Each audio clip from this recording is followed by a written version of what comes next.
Hey, I'm Jesse. Let's look at a famous and difficult and in-depth passage. All right, this is Matthew chapter 24, beginning in verse 15. So when you see the abomination of desolation spoken of by the prophet Daniel standing in the holy place, let the reader understand. Matthew interjects in a parenthetical here. Now we're back to red letter text. Then those in Judea must flee to the mountains. A man on the housetop must not come down and get things out of his house, and a man in the field must not go back to get his coat. Woe to the pregnant woman and nursing mothers in those days. Pray that your escape may not be in winter or on a Sabbath, for at that time there will be great distress, the kind that hasn't taken place from the beginning of the world until now and never will again. Unless those days were cut short, no one would be saved, but those days will be cut short because of the elect. If anyone tells you then, see, here is the Messiah, or over here, don't believe it. For false messiahs and false prophets will arise and perform great signs and wonders to lead astray, if possible, even the elect. Take note, I have told you in advance, so that if they tell you, see, he's in the wilderness, don't go out. Or, see, he's in the storerooms, don't believe it. For as the lightning comes from the east and flashes as far as the west, so will be the coming of the Son of Man. Wherever the carcass is, there the vultures will gather.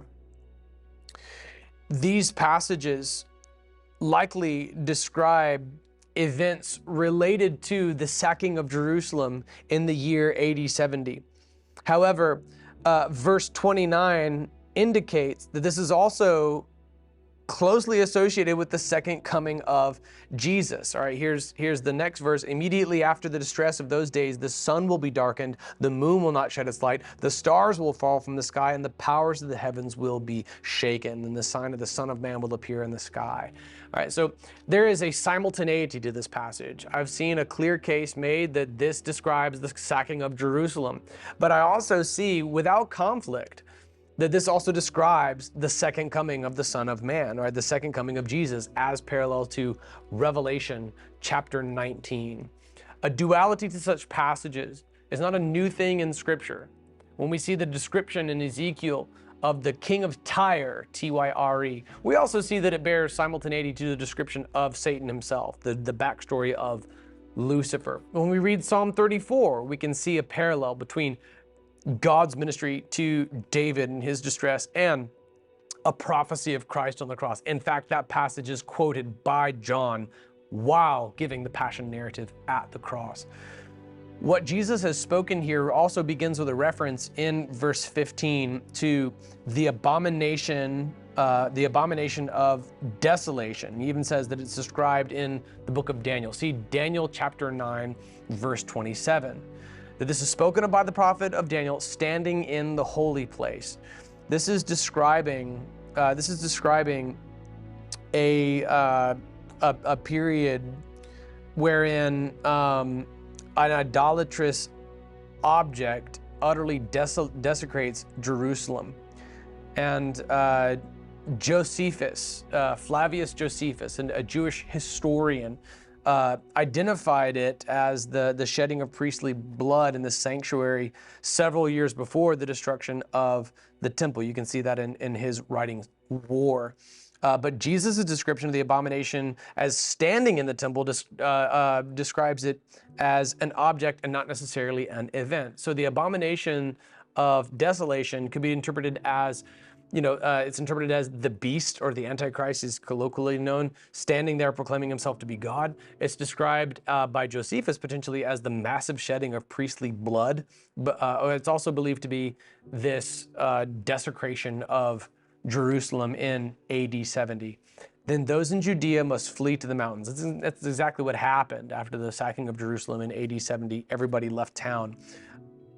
A man on the housetop must not come down to get things out of his house, and a man in the field must not go back to get his coat. Woe to pregnant women and nursing mothers in those days. Pray that your escape may be in winter and not on the Sabbath. Like, it's bad news. Everybody's got to flee. That's exactly what happened upon the sacking of Jerusalem in the year 70.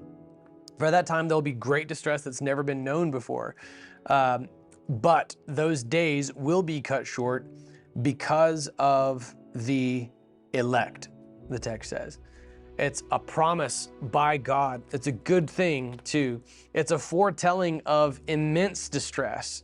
It's a foretelling of suffering, even upon righteous people.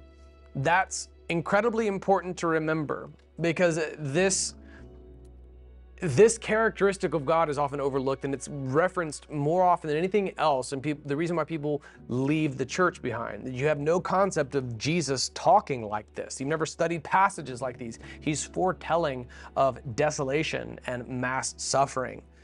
This says for the sake of, this says because of the elect, okay? If the afflictions of this time were to keep happening, no one would be saved, like no one would survive. But because of God's mercy on his own chosen people, the time is shortened, and it's held short of total destruction. In Revelation 12:14 and in Daniel 7:25, we see that the actual length of the time the beast will be permitted to terrorize the world is fixed at 3.5 years. All right, so you have 3.5 years. That's half of 7 years' time. That timeline is consistent throughout descriptions of the tribulation and the great tribulation. This time period is limited to 3.5 years' time, and it's good. It's because of God's mercy upon his people. The term elect refers Bible-wide as Israelites who believe. All right, in the New Testament context, it's Israelites who believe in Jesus. Like, these are the ones who are chosen by God and are saved. They believe. This comes up again in Romans chapter 11. See our series in YouTube, How Christians Are Made, for more on that. God is predicting and foretelling. He's telling you this ahead of time so that he's on the record here.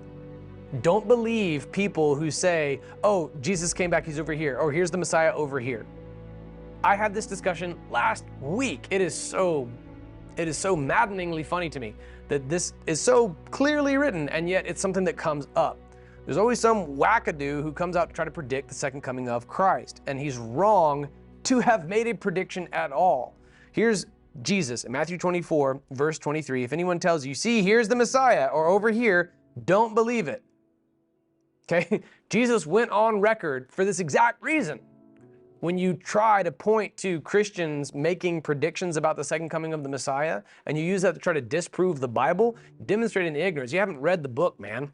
It's like in English class, when the guy with the last name starting with A gets up first to present his findings on the reading of Alas, Babylon, and he clearly hasn't read it, and he gives a perfect description of the plot line of The Lion King. You know he hasn't read the book. That's what's happening here, only this actually matters infinitely more. Don't believe it. False messiahs and false prophets will arise and perform great signs and wonders. So even those wackadoos, as I call them, are fulfillment of this prophecy. But there's something darker here too. This abomination of desolation is going to be accompanied by physics-breaking, darkly miracles, wherein even Christians are going to be led astray. Even the elect are going to be deceived. You're going to watch stuff happen that defies physics, but it's not going to be of God. There's another reason why I tell people not to be so dependent on signs and wonders and miracles. So if they tell you, look, he's in the wilderness, don't go out. Or he's in the storerooms, don't believe it. For as the lightning comes from the east and flashes as far as the west, so will be the coming of the Son of Man. This is where in verse 27, I believe this also connotates to Revelation 19, where you're describing those two events in simultaneity, both the sacking of Jerusalem and the second coming of Jesus, which I pinpoint to Revelation chapter 19. So we'll talk more about that one tomorrow.